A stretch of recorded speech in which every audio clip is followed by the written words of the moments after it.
Do I support mass deportations? Why would I do that? Yeah, if they're illegal. These people are contributing to the United States. They're contributing to the GDP. All I need is that meme which goes, and it was at this point he knew. It was at this moment that he knew.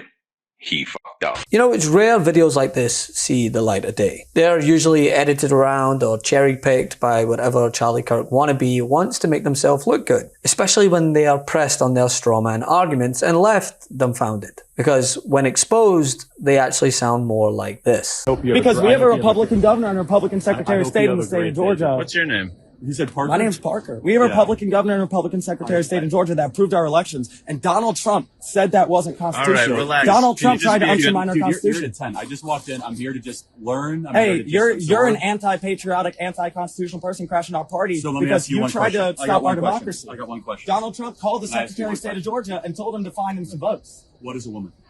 Oh my God. That is so fucking weird, y'all. Maybe you should meet one. Question, do human beings have tails? I'm not exactly sure the essence of the question. Do human beings have tails?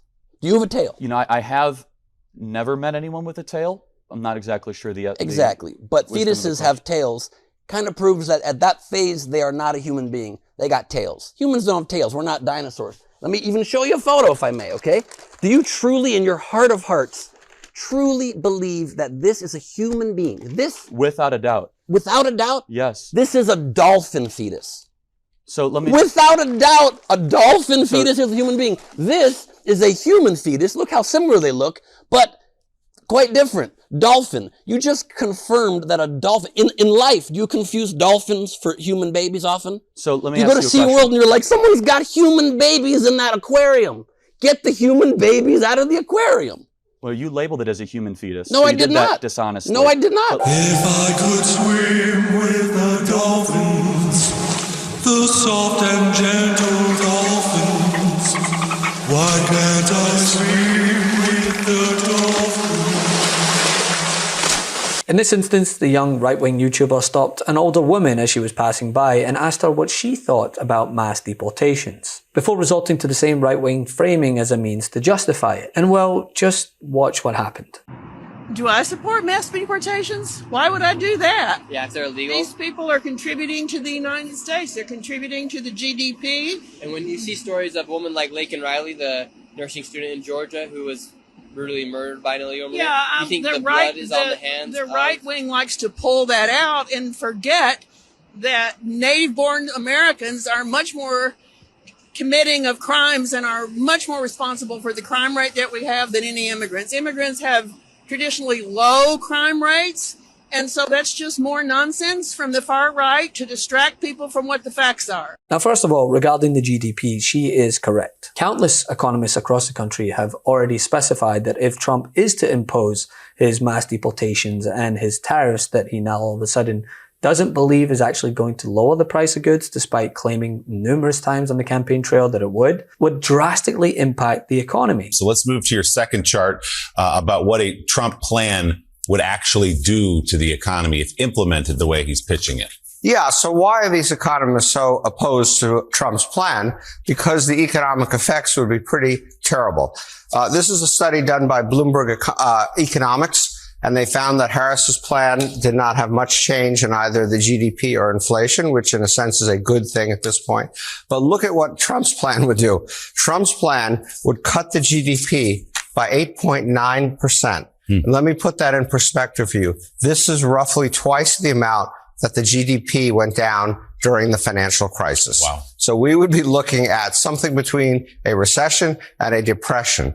And interestingly, I'm sure people know because we've talked about this many times, the tariffs would cause certainly a part of this. But the biggest cause actually of this drop are the mass deportations that Trump is talking about, because he would take huge pieces of our labor force out of the country, send them back to or send them somewhere else. And the result would be business wouldn't have labor. They wouldn't be able to produce things, and you'd have this enormous economic contraction. So this is something we've never seen before in terms of scoring a set of policy proposals from a presidential candidate. The other reason why Harris seems to be doing better or maybe doing better for her economic thoughts relative to Trump is maybe people are figuring out what's actually in these two plans. And one of the most important things in these two plans are the differences in their tax proposals. Harris's tax proposal would raise incomes for people at the bottom 20%, for people in the 20 to 40% percentile by fairly significant amounts. She would raise taxes for people at the higher incomes down here in the 99 to 100 and the 95 to 99. Trump does the opposite. He raises after-tax incomes for people at the highest incomes up here. And believe it or not, if you're at the bottom, Trump's tax plan would actually increase your taxes slightly. So maybe people are figuring out these kinds of differences and changing their view of her economic plan versus Trump's economic plan. And a more anecdotal example of this was recently uncovered by CNN in North Dakota, where in the same segment, a farmer confirmed that almost half of his workers are undocumented immigrants, but then went on and said that he voted for Donald Trump because he just doesn't believe that he's going to actually go through with said mass deportations. What percentage of your workers are not U.S. born? Probably half. About half? Yeah. How many hours does this go on? It's 24 hours a day. You know, we could milk 8 hours a day, but it wouldn't be feasible or profitable for us to produce milk. So you need workers like this year-round? Yes. Yes. Governor Kristi Noem of South Dakota, her farm is just a few miles away. This farmer who voted for her, who voted for Trump, who still supports them, doesn't believe that they would round up immigrants and ask them for their immigration status because it's an open secret that farms in this state are held up by undocumented workers. Are you worried, like some of your other farmers, that if there were a mass roundup of undocumented migrants, that you might lose workers? You might not have enough workers. Well, the question I asked, how are they going to do that? Within 2 days, we will not have food. There will not be food anywhere. 2 days? Yes. That's why I predict nobody will be filling the shelves, nobody will be producing food. If we once have to shut down and be gone, it's never coming back. Does Governor Noem understand that? I would think so. You have a lot of faith that they're not going to do what they're saying. That's pretty much what I'm thinking. So we have to trust in our officials that are put in place. It's like watching a turkey give an interview on why they support Thanksgiving. And this is because in the interview where this was taking place, it's a kind of well-kept secret that most of the workers who keep the town afloat are actually undocumented immigrants. But yet this man still believes that Donald Trump was the best fit. And it was in that moment that the vein on my head inched ever nearer to the surface. And alongside Donald Trump's proposed tariffs, which, as we've specified before, he is now backtracking on, despite numerous times on the campaign trail swearing and promising that he would lower the price of groceries.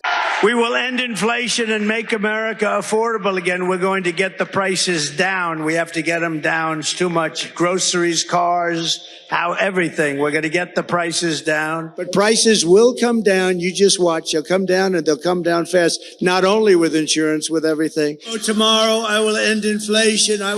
We will cut your taxes, end inflation, slash your prices. I will end inflation. Slash your prices. To rapidly reduce inflation, I will end inflation very quickly. End inflation. Slash your prices. We will cut your taxes, end inflation, slash your prices. We're going to get your prices down. The president-elect is moving the goalposts on some of his pledges, like lowering the price of groceries.